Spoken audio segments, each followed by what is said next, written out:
अगर कोई ऑब्जेक्ट अपनी पोजीशन चेंज कर रही है तो कितने टाइम में कर रही है. दिस शोज हाउ क्विकली और how slowly the particle changes its position.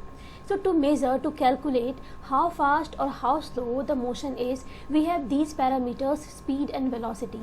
यानी अगर कोई पार्टिकल मोशन में है तो वो कितनी फास्ट या कितनी स्लो है वो हम स्पीड या वेलोसिटी से बता सकते हैं. ठीक है.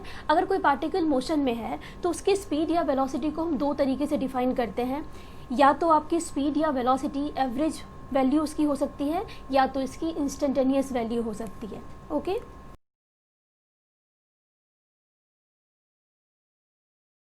पहले इनको इन जनरल समझ लेते हैं, फिर मैं एवरेज वैल्यू और इंस्टेंटेनियस वैल्यू पे आऊँगी.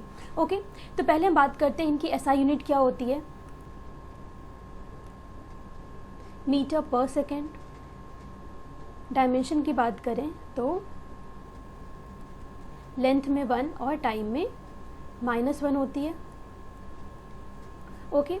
अब जिस तरह से डिस्टेंस और डिस्प्लेसमेंट के बीच कुछ डिफरेंसेस थे, स्पीड एंड वेलोसिटी के बीच भी लगभग सेम डिफरेंसेस हैं, वो भी लिख लेते हैं हम.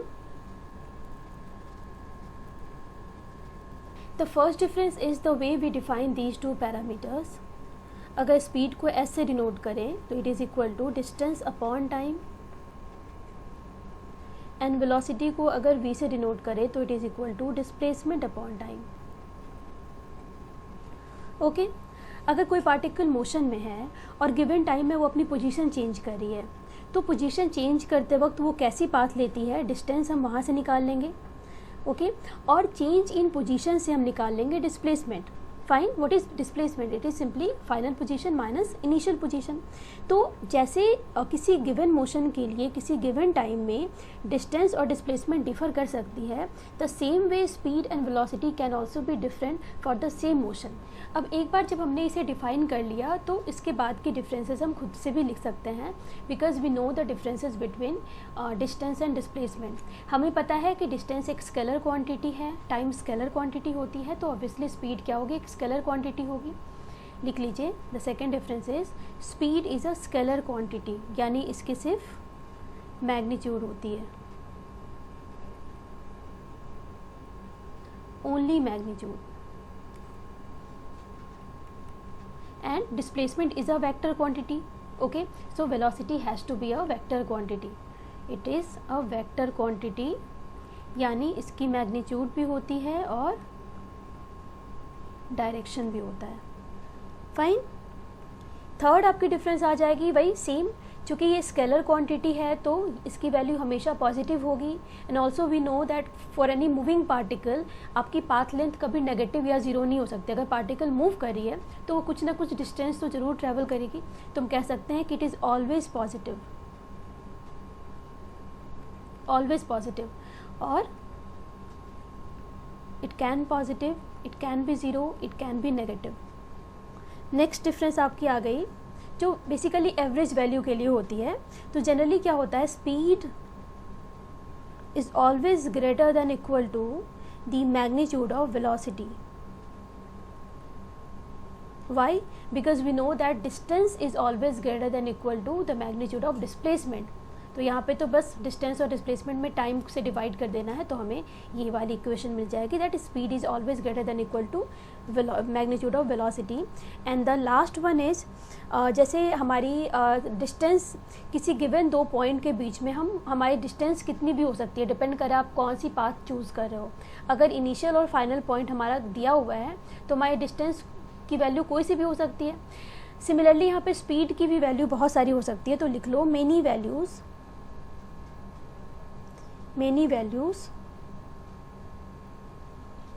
Is possible in speed. लेकिन वेलोसिटी की आपकी एक ही वैल्यू होती है. क्यों? बिकॉज वेलोसिटी में आपकी अगर पार्टिकल यहाँ से यहाँ मूव कर रही है, अगर पार्टिकल कुछ ऐसे मूव कर रही है तो ऑब्वियसली इसकी डिस्प्लेसमेंट तो फिक्स होगी. और अगर फॉर अ गिवन टाइम, अगर टाइम भी फिक्स कर दिया आपने, तो डिस्प्लेसमेंट आपकी हमेशा क्या होगी, यूनिक होगी. लिख लो इट इज़ यूनिक. और साथ में लिख लो for in a given time. Last वाले डिफरेंस को हम एग्जाम्पल से समझ लेते हैं. सपोज दो पॉइंट गिवन है, point A and point B, आपको पॉइंट ए से चल के पॉइंट बी पे आना है इन टाइम टी, आपको ये टाइम गिवन है, ठीक है, इस टाइम में ही आपको ए से बी तक आना है।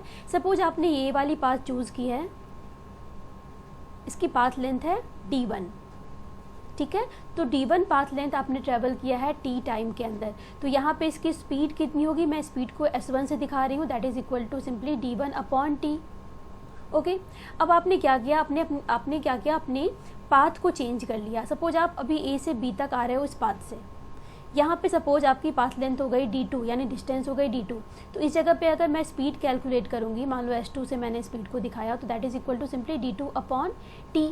तो यहाँ पे अगर s1 और s2 को आप कंपेयर करो तो for the same given time d1 d2 different है, तो ऑब्वियसली स्पीड भी डिफरेंट होगी। तो वही मैंने यहाँ लिखा है कि speed can have many values for 2 given point और इन अ गिवन टाइम।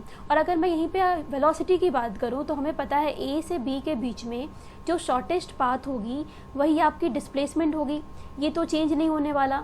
आप ए से चलना शुरू करते हो, कोई सा भी पाथ लो, चाहे आप d1 वाली पाथ लो या d2 वाली पाथ लो, फाइनली आपको बी पे पहुंचना है, तो ये आपकी डिस्टेंस होने वाली है। आप एक्चुअल में ए से बी तक इस पाथ पे नहीं चलते, बट ये आपकी डिस्प्लेसमेंट होती है और टाइम तो इतना ही लग रहा है, टी ही लग रहा है, तो यहाँ पे ऑब्वियसली ये डिस्प्लेसमेंट भी आपकी कांस्टेंट है और टाइम भी मैंने बता दिया कि टाइम चेंज नहीं करना इन अ गिवन टाइम, तो ऑब्वियसली वेलोसिटी की वैल्यू जो होगी वो यूनिक होगी। ओके बच्चों, अब बच्चों बारी बारी से हम एवरेज वैल्यू और इंस्टेंटेनियस वैल्यू देखेंगे। सबसे पहले हम देखते हैं एवरेज स्पीड क्या है। मैं फ़िलहाल इसे डिनोट कर रही हूँ वी एवरेज से, बुक में डिफरेंट डिनोटेशन हो सकता है but that's really not important, हमें इसकी कॉन्सेप्ट देखनी है। एवरेज स्पीड होती है आपकी total distance by total time. इसे समझ लेते हैं, हम एग्जाम्पल लेते हैं। सपोज आप स्कूल से घर जा रहे हो अपनी बाइसिकल से, तो क्या थ्रू आउट द मोशन आपकी स्पीड कांस्टेंट होती है, या किसी क्राउडेड प्लेस को देख के आप अपनी स्पीड को कम कर लेते हो, अगर सड़क खाली है तो अपनी स्पीड को बढ़ा लेते हो। सपोज कोई फ्रेंड मिल जाता है तो वहाँ रुक के उससे बातें कर लेते हो, वहाँ तो स्पीड आपकी ज़ीरो हो गई। और घर आते हो, आपसे पूछा जाता है कि तुम्हारी स्पीड कितनी थी, तो क्या आप पूरी डिटेल दोगे? और प्रैक्टिकली इट इज़ इम्पॉसिबल कि आप डिफरेंट टाइम इंस्टेंट पे डिफरेंट आप ये बताना कि जब तक आपके पास कोई मीटर ना हो स्पीड मेज़र करने की, तब तक आपको ये बताना मुश्किल है कि कितने डिस्टेंस में आपकी कितनी स्पीड रही होगी। पर दो चीज़ें हमें पता होती है, एक तो ये पता है कि स्कूल से आपके घर के बीच में कौन सी पाथ आपने ली, तो वो पाथ लेंथ क्या थी यानी डिस्टेंस क्या था, हमें ये पता है, और आपको ये पता है कि आप कितने टाइम पे घर पहुंच रहे हो। तो सिंपली क्या करना है, आपको उस डिस्टेंस को डिवाइड कर देना है टाइम टेकन से, तो आपको मिल जाएगी एवरेज स्पीड। ठीक है बच्चों, अगर सपोज डिस्टेंस आपकी d थी और आपकी टाइम t लगी, तो ये बन जाती है आपकी एवरेज स्पीड। बस इतना ही, और कुछ नहीं है एवरेज स्पीड में। और इसकी यूनिट मैंने पहले बता दी है, इसकी यूनिट होती है metre per second, SI unit. Dimension भी पता है आपको, ठीक है। स्पीड है तो इसका मतलब ये स्केलर क्वांटिटी है, इसकी डायरेक्शन नहीं होती, ये सिर्फ इसकी मैग्नीट्यूड होती है, एंड इसकी वैल्यू सिर्फ पॉजिटिव होती है, ये कभी भी ज़ीरो या नेगेटिव नहीं हो सकता। ठीक है बच्चों, अब हम बात करते हैं, कुछ न्यूमेरिकल्स लेते हैं।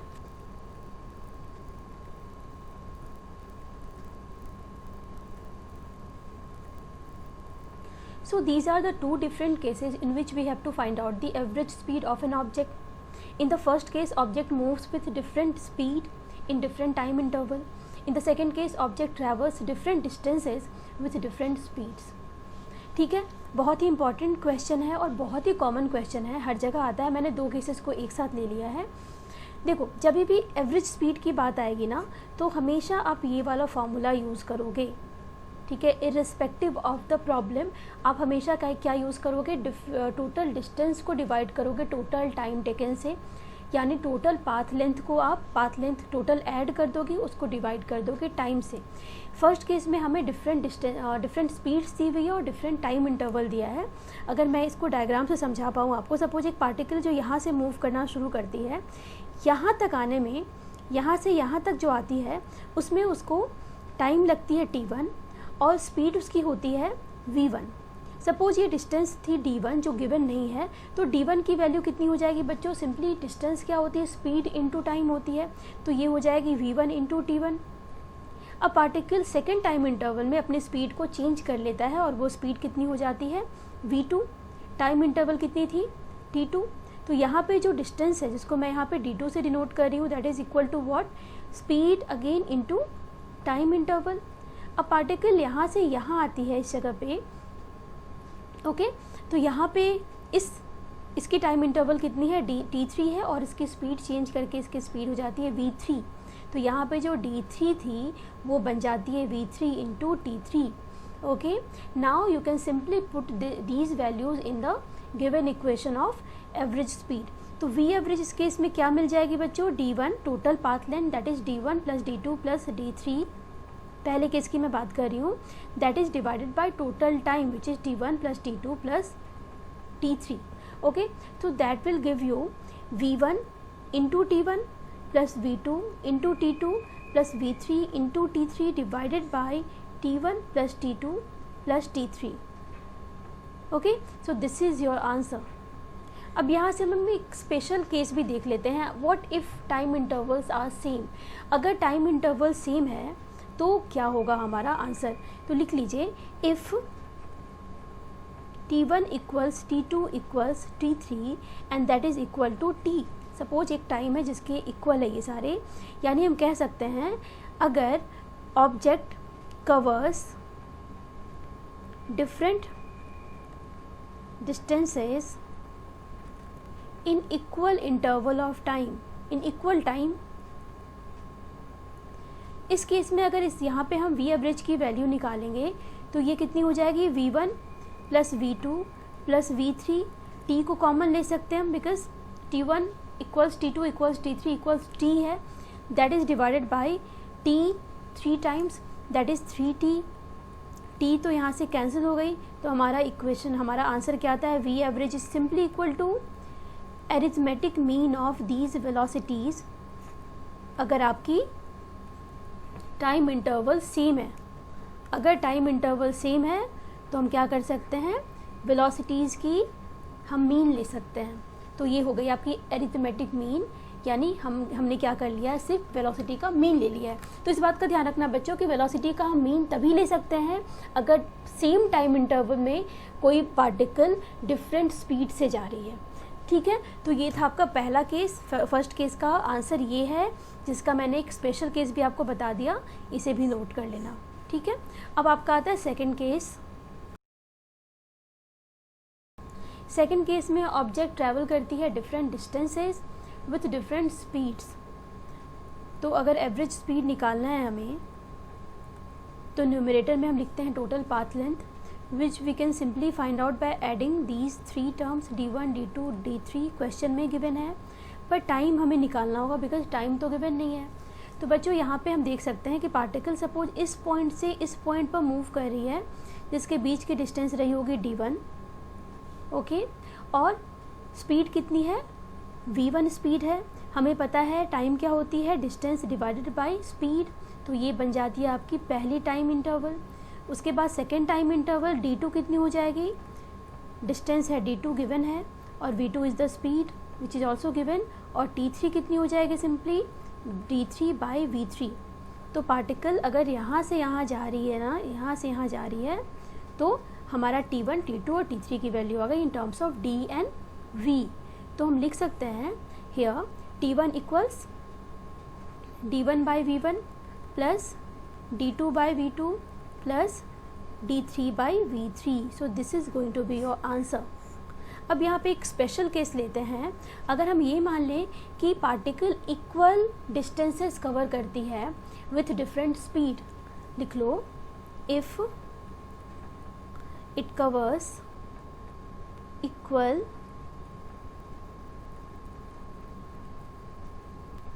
तो आपका फॉर्मूला कैसा हो जाएगा, यहाँ पे आप d1, d2, d3 की जगह पे d लिख दोगे 3 टाइम्स, तो आपका न्यूमरेटर में आ जाता है 3d डिवाइडेड बाई d को कॉमन ले लो, 1 by v1 plus 1 by v2 plus 1 by v3, तो dd कैंसिल हो गया। तो यहाँ से आपको मिल जाती है हार्मोनिक मीन, यानी अगर कोई पार्टिकल इक्वल डिस्टेंसेस ट्रैवल करती है डिफरेंट स्पीड से, तो वहाँ पे आपकी जो एवरेज स्पीड होती है वो सिंपली क्या होती है, harmonic mean 3/1 v1 plus 1/v2 plus 1/v3। Difference समझ में आ रहा है बच्चों? दोनों केसेस में स्पीड डिफरेंट है। फर्स्ट केस में टाइम इंटरवल डिफरेंट है एंड सेकंड केस में डिस्टेंसेस डिफरेंट है। अगर पहले वाले केस में टाइम इंटरवल को सेम कर दो तो यहाँ पे एवरेज स्पीड निकालने के लिए हम क्या करते हैं, सिंपली एरिथमेटिक मीन लेते हैं। एंड सेकंड केस में अगर डिस्टेंसेस को सेम कर दो तो यहाँ पे एवरेज स्पीड निकालने के लिए हम क्या करते हैं, स्पीड की हार्मोनिक मीन लेते हैं। अगर आप चाहो तो कॉम्पिटिटिव एग्जाम्स के लिए इन दो फॉर्मूले को आप डायरेक्टली याद कर सकते हो। और केसेस क्या है ये ध्यान में रखना कि ये कब होता है और ये वाला फॉर्मूला हम कब यूज़ करते हैं। सच पूछो तो कॉन्सेप्ट ज़्यादा इंपॉर्टेंट है। अगर आपको ये कॉन्सेप्ट पता है कि ये एवरेज स्पीड हमेशा होती है total path length divided by total time, तो आप किसी भी तरह का क्वेश्चन सॉल्व कर सकते हो। ओके, और फॉर्मूला आपको खुद ब खुद याद हो जाएगा। अगर जितनी न्यूमेरिकल सॉल्व करोगे फॉर्मूला आपको अपने आप याद हो जाएगा। ठीक है, कुछ न्यूमेरिकल्स और देख लें।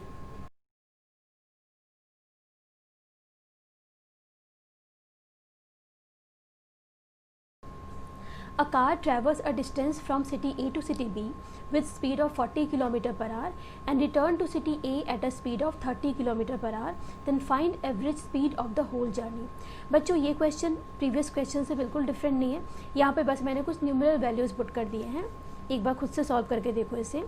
देखो, एक कार है जो सिटी ए से चलना शुरू करती है, सिटी बी तक आती है और इंटायर जर्नी में इसकी स्पीड कितनी थी, 40 किलोमीटर पर आवर थी।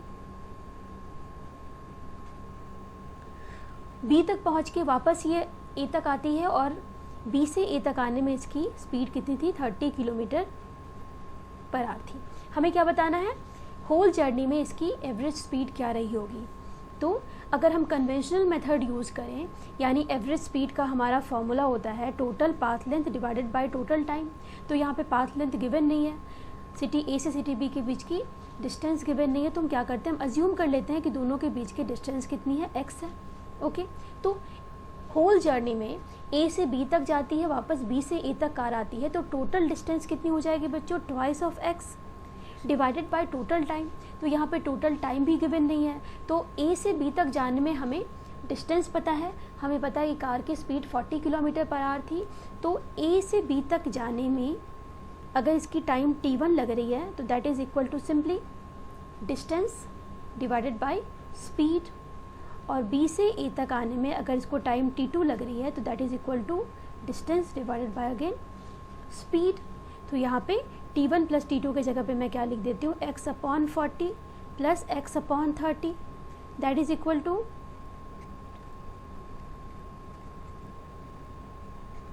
एलसीएम ले लो 120, ये तुम्हारी 3 हो गई, 4 ये 7 हो गया, that is equal to 240/7 kilometre per hour. ये तुम्हारी आंसर होगी। ओके, और ये तो तुम्हारी कन्वेंशनल मेथड से मैंने सॉल्व किया। अगर आपको ध्यान होगा प्रीवियस जो मैंने क्वेश्चन किया था उसमें सेम डिस्टेंस के लिए हमें हार्मोनिक मीन लेनी होती है। अगर डिफरेंट स्पीड है, सेम डिस्टेंस है, यहाँ पे देखो पहली वाली जर्नी ए से बी तक वो जब जाता है तो वहाँ पे भी डिस्टेंस आपकी x है, और वापस जब बी से ए आ रहा है तो डिस्टेंस तो सेम ही रहने वाली है। तो सेम डिस्टेंस के लिए हम क्या करते हैं, हार्मोनिक मीन लेते हैं। तो इसको हम सिंपल एक लाइन में सॉल्व कर सकते थे। आपकी स्पीड कितनी हो जाएगी, दो डिफरेंट डिस्टेंस स्पीड है ना, तो यहाँ पे 2/1/40 प्लस 1/30 देखो सेम है, तो that will give you the same answer. Okay बच्चों, नेक्स्ट क्वेश्चन देखते हैं।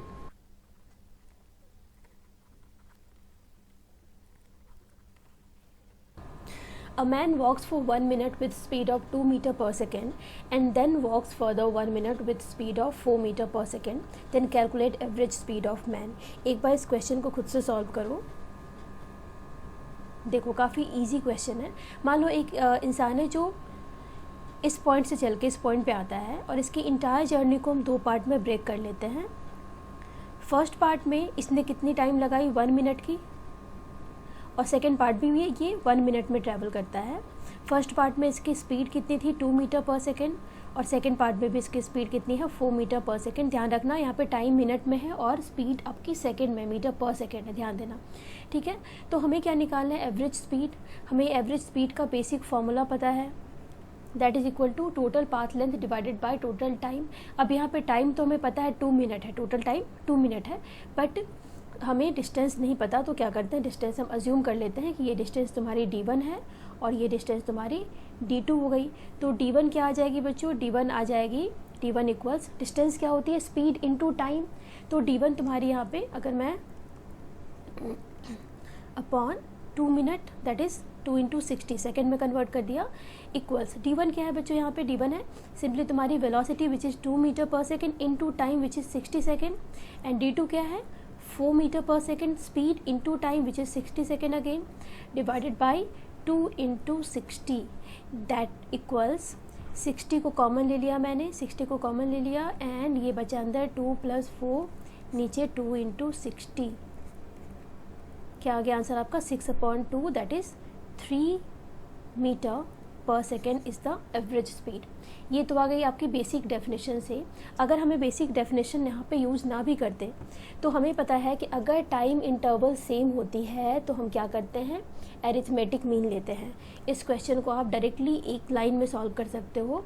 आपकी स्पीड क्या हो जाएगी, arithmetic mean of the speeds, because हमें पता है कि यहाँ पे टाइम इंटरवल तुम्हारी सेम है, तो यहाँ पे ये क्या आ जाती है simply 4 + 2/2 which is 3 metre per second. देखो कितना सिंपल था।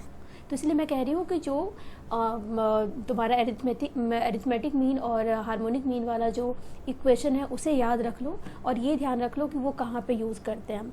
जब टाइम इंटरवल सेम होती है तो हम एरिथमेटिक मीन लेते हैं, और जब डिस्टेंसेस सेम होता है तो वहाँ पे हम हार्मोनिक मीन लेते हैं। ठीक है, तो दोनों तरह का क्वेश्चन मैंने करा दिया आपको बारी बारी से। अब क्वेश्चन का लेवल थोड़ा सा बढ़ा लेते हैं बच्चों। ये क्वेश्चन मैं ले रही हूँ DC पांडे सर के बुक का, क्वेश्चन नंबर एग्जाम्पल 6.12 है, एग्जाम्पल 6.12। मैं क्वेश्चन लिख नहीं रही, ओके समझा दूंगी आपको। क्वेश्चन है, a particle travels first half of the total distance with speed v1, in second half distance constant speed in 1/3 time is v2 and in remaining 2/3 time constant speed is v3, then find average speed during the complete journey। बच्चों question थोड़ा twisted है but tough नहीं है, एक बार try कर लो खुद से। मैं एक बार समझा देती हूँ क्वेश्चन क्या है। क्वेश्चन है कि एक पार्टिकल है जिसकी इंटायर जर्नी का हाफ डिस्टेंस वो ट्रैवल करता है v1 स्पीड से, एंड सेकेंड हाफ डिस्टेंस का 1/3 टाइम वो v2 से ट्रैवल करता है और 2/3 टाइम वो v3 से ट्रैवल करता है। ध्यान देना, अगर मान लो पूरी की पूरी जर्नी का हाफ डिस्टेंस तुम्हारा, मैं अज्यूम कर लेती हूँ d है, ये गिवन नहीं है क्वेश्चन में इसलिए इसको मैं ब्लैक से लिख रही हूँ, ये d है, तो ये सेकेंड हाफ भी क्या हो जाएगा, d हो जाएगा। और क्या गिवन है, सेकेंड हाफ मोशन का 1/3 टाइम, ओके तो यहाँ पे टाइम भी गिवन नहीं है। मान लेते हैं कि सेकेंड हाफ जर्नी वो t टाइम में करता है, ये भी मैं अज्यूम कर रही हूँ बच्चों। तो t/3 यानी t/3 टाइम में ये v2 स्पीड से चलता है और रिमेनिंग टाइम यानी 2t/3 ये v3 से चलता है। तो हमें बताना है कि इसकी एवरेज स्पीड बताओ। तो कैसे करेंगे ये, एक बार खुद से ट्राई करो, उसके बाद मैं आपको बताती हूँ। अब इस क्वेश्चन को भी हम बेसिक डेफिनेशन से ही सॉल्व करेंगे। Average speed equals total distance by total time. अब इस क्वेश्चन को करने के लिए हम क्या करते हैं, पहले इंटायर जर्नी को 3 पार्ट में डिवाइड करते हैं। देखो फर्स्ट पार्ट A से B पार्टिकल मूव कर रही है v1 स्पीड से, B से C पार्टिकल मूव कर रही है v2 स्पीड से, और C से D पार्टिकल मूव कर रही है v3 स्पीड से। अब बच्चों यहाँ पे ध्यान देना कि हमें A से B तक के बीच की डिस्टेंस पता है, हमने अज्यूम किया हुआ है। B से C के बीच की हमें डिस्टेंस नहीं पता, हमें पता है कि B से C तक जहाँ पे वो v2 से मूव कर रहा है उसमें वो टाइम लेता है 1/3 ऑफ द टाइम, वो टाइम जो वो B से D तक में लेता है। अगर हम T को अज्यूम कर रहे हैं तभी ये t/3 यहाँ पे लिख सकते हैं। सिमिलरली C से D में उसको टाइम कितना लग रहा है, 2/3 ऑफ दिस टाइम, जो टाइम हमने यहाँ पे अज्यूम किया है। तो अब हमें क्या करना है, अपने डेफिनेशन में से पुट करना है। वी एवरेज क्या होती है हमारी, वी एवरेज होती है टोटल डिस्टेंस। हमने क्या किया है, D को अज्यूम किया हुआ है, टोटल डिस्टेंस हमें दिख रहा है ट्वाइस D डिवाइडेड बाई, अब हम क्या करते हैं टोटल टाइम लिखते हैं। सपोज A से B तक में हम मान लेते हैं कि टाइम उसको लग रहा है T1, B से C मान लेते हैं टाइम लग रहा है T2, और C से D टाइम लग रहा है T3। तो आपका ये क्या आ गया, T1 plus T2 plus T3। आप मुझे बताएंगे T1 की वैल्यू कैसे हम निकाल सकते हैं। T1 की वैल्यू A से B तक के बीच में टाइम इसको T1 लग रहा है, तो वी नो टाइम इक्वल्स क्या होता है आपका डिस्टेंस बाय स्पीड। हमने डिस्टेंस ऑलरेडी माना हुआ है और स्पीड क्या है, v1 है। तो यहाँ पे हम पुट कर ले इसे 2d बाई v1। अब यहाँ पे B से C इसको टाइम T1 लग रहा है, C से D टाइम T3 लग रहा है, सॉरी B से C टाइम T2 लग रहा है, C से D टाइम T3 लग रहा है। और हमने यहाँ पे अज्यूम किया है कि इन दोनों की वैल्यू क्या है, T2 प्लस T3 क्या है, that is equal to T है। तो लिख लो यहाँ पे T। अब बच्चे इस इक्वेशन में हमारा दो अननोन है, एक अननोन तुम्हारी ये D है, दूसरी अननोन यहाँ पे T है। तो चलो एक इक्वेशन तो हमें यहाँ से मिल गई, दो अननोन को हटाना है तो हमें दो इक्वेशन तो चाहिए ही चाहिए। अब देखो सेकंड वाली इक्वेशन यहाँ से आएगी, B से D तक के बीच के डिस्टेंस को हमने D एज्यूम किया हुआ है। B से C तक के बीच की डिस्टेंस अगर हम निकाल लें by multiplying V2 with T by 3, ठीक है, इन दोनों को मल्टीप्लाई करके, और C से D के बीच के डिस्टेंस को हम निकालें by multiplying V3 with 2T by 3, इसको मान लो हम D1 मान लेते हैं, इसको D2 मान लेते हैं, दोनों को ऐड कर दे तो एडिशन क्या हो जाएगी, D के इक्विवेलेंट हो जाएगी। तो लिख लो this D is equal to D1 plus D2। D1 क्या है बच्चों, D1 है simply V2 into T by 3 plus V3 into 2T by 3। Okay, that implies 3D, 3 को हमने क्या किया, क्रॉस मल्टीप्लाई कर दिया, ये क्या हो जाएगी V2T प्लस 2V3T। यहाँ से मैंने क्या किया, T को कॉमन ले लिया, एक साइड T को ले आते हैं, 3D upon V2 plus 2V3। Okay, ये इक्वेशन नंबर 2 हो गई। अब यहाँ से इस T की वैल्यू को हम यहाँ पुट कर दें। ओके, तो V एवरेज क्या आ जाएगी हमारी, that is equal to twice D upon V1 plus T की जगह पे सेकेंड इक्वेशन पुट करो। अब यहाँ से हम क्या करेंगे, D को कॉमन लेते हैं, D को कॉमन ले लिया, 1 बाई V1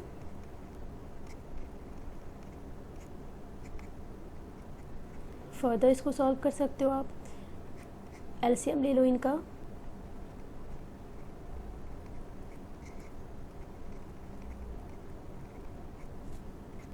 ठीक है, तो ये तुम्हारा आंसर आता है final. So this is the process given in DC Pandey book. तो एक बार मैं इसको मैं अपने तरीके से बनाती हूँ। देखो,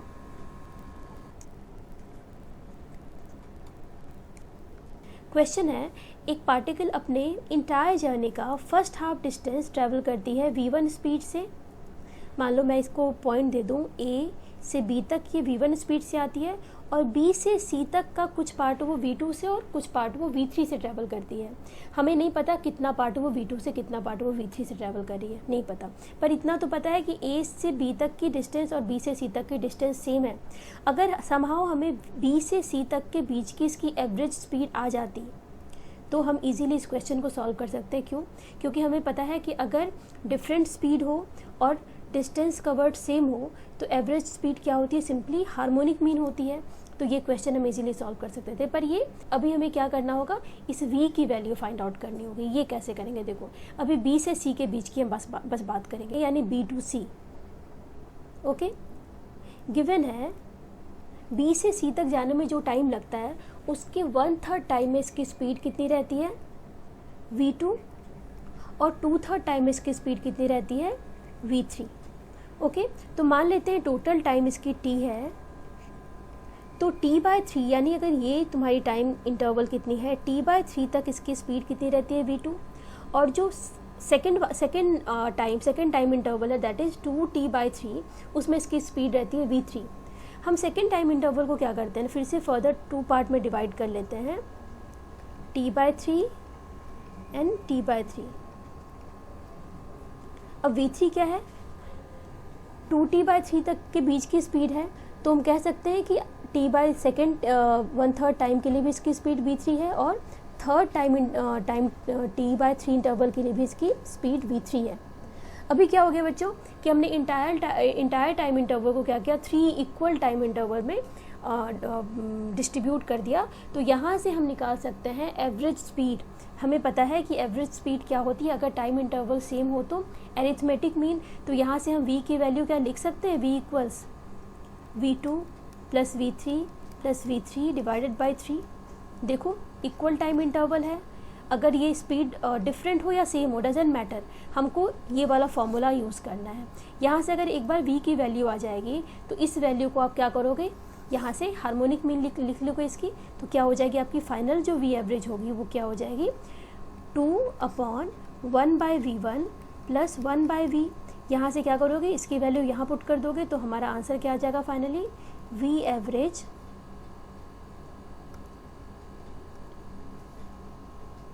equals 2/1/v1 plus 1/v, that is 3/v2 plus v3 twice v3 हो गया, that is equal to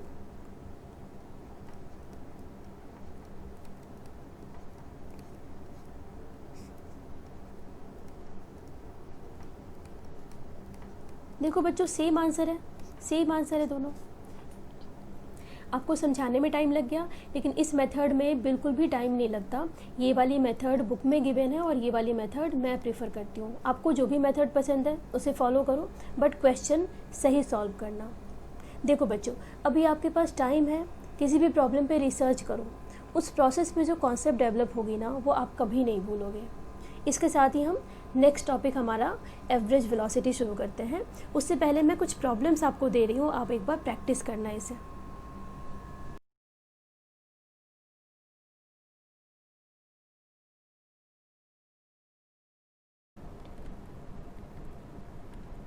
average velocity, इसे हम डिफाइन करते हैं total displacement bye total time. Total displacement क्या होती है बच्चों, डिस्प्लेसमेंट क्या होती है बेसिकली चेंज इन पोजीशन, तो delta x bye total time, या कह सकते हो final position minus initial position by time, बस इतना ही है। अब इसे हम एग्जाम्पल से समझ लेते हैं। एनसीईआरटी का एग्जाम्पल है ये। सपोज कोई पार्टिकल है जो एक्स एक्सिस पे मूव कर रही है, डिफरेंट पॉइंट्स बना दूं,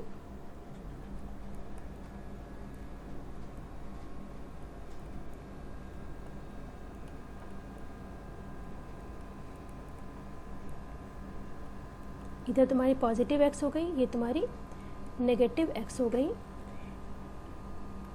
ये तुम्हारी ओरिजिन है, ये है क्यू पॉइंट, ये है पी, ये तुम्हारी आर पॉइंट।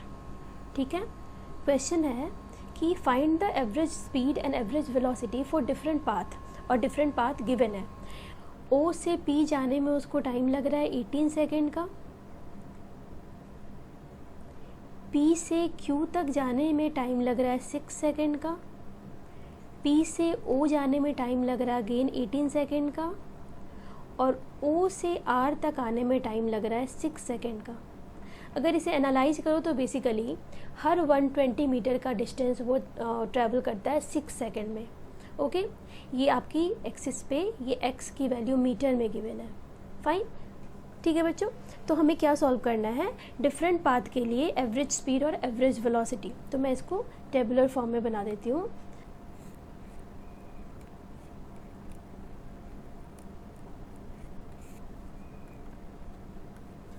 फर्स्ट है तुम्हारी O टू P। देखो O से P तक जाने में एवरेज स्पीड कैसी होगी, एवरेज स्पीड हमें पता है डिस्टेंस बाय टाइम होती है। तो O से P तक के बीच की डिस्टेंस कितनी है बच्चों, दिख रहा है हमें 360 मीटर है। 360 metre divided by total time, तो टाइम क्या गिवन है O से P तक में 18 सेकेंड डिवाइडेड बाय 18, तो आंसर क्या आ गया हमारा 20 मीटर पर सेकेंड।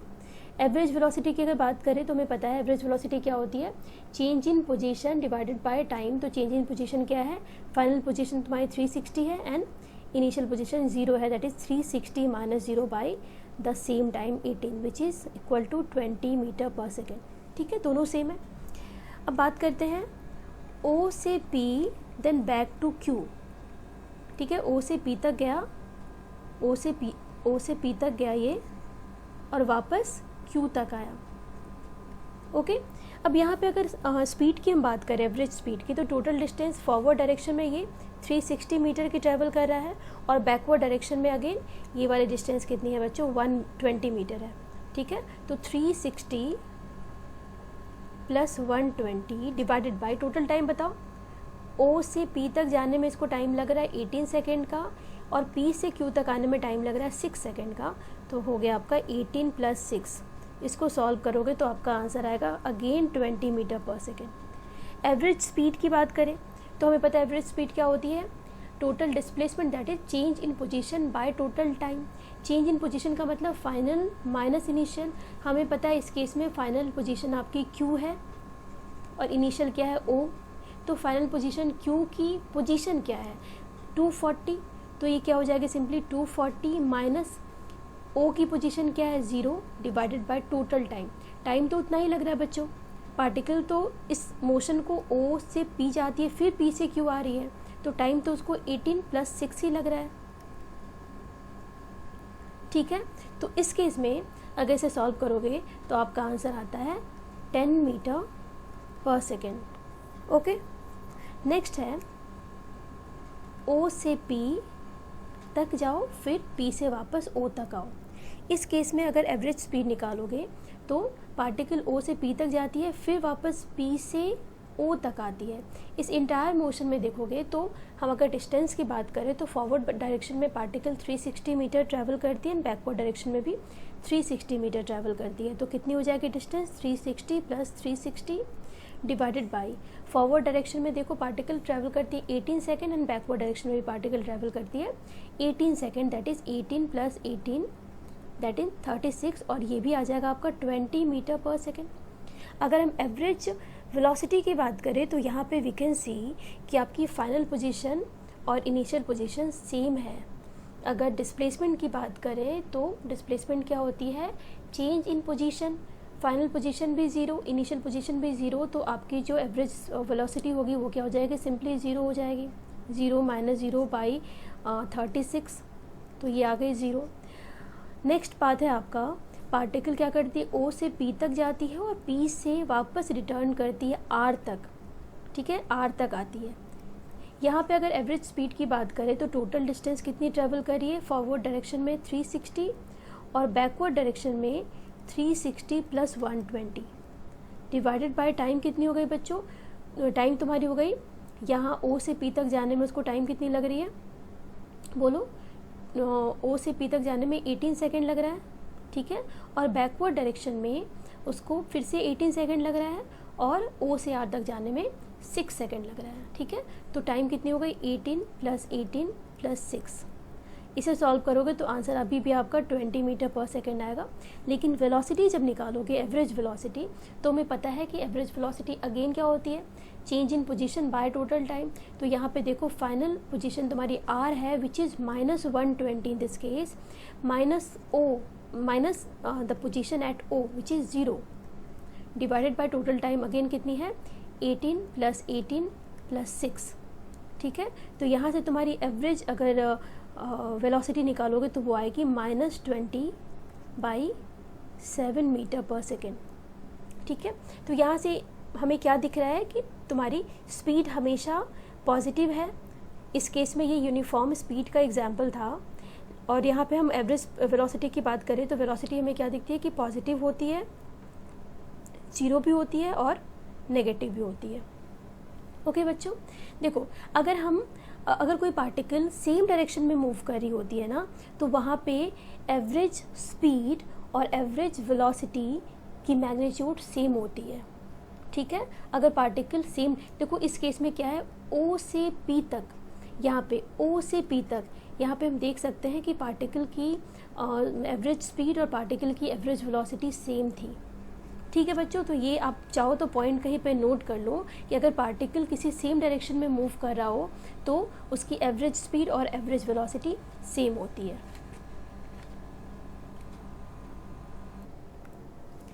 लास्ट में एक इजी सा क्वेश्चन लेती हूँ और मैं एक्सपेक्ट करती हूँ कि सारे बच्चे से सॉल्व करें।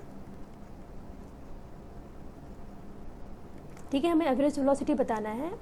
फर्स्ट केस है, एक पार्टिकल है जो सेमी सर्कल पे मूव करी इसके पेरीमीटर पे, पॉइंट ए से बी तक जाती है।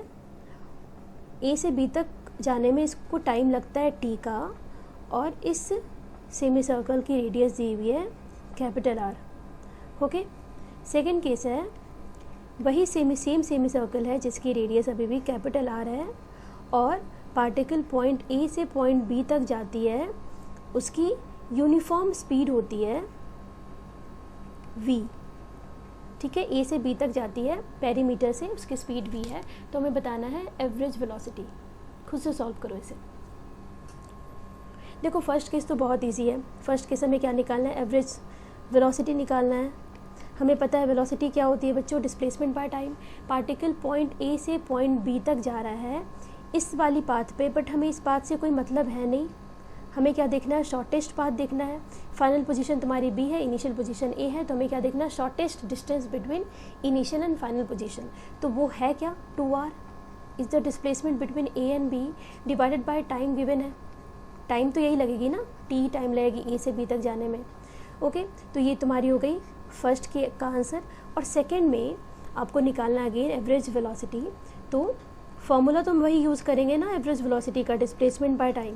तो यहाँ पे भी डिस्प्लेसमेंट तो ए से बी तक के बीच की डिस्प्लेसमेंट तो शॉर्टेस्ट डिस्टेंस वही होगी 2r होगी, डिवाइडेड बाय, अब टाइम हमें नहीं पता यहाँ पे, तो टाइम कैसे निकालेंगे।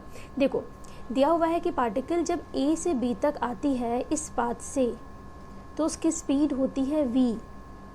स्पीड क्या होती है बच्चों, स्पीड होती है डिस्टेंस बाय टाइम। स्पीड क्या होती है, डिस्टेंस बाय टाइम। तो ए से बी तक के बीच की डिस्टेंस क्या है इस पाथ पे, डिस्टेंस क्या है, एक्चुअल पाथ।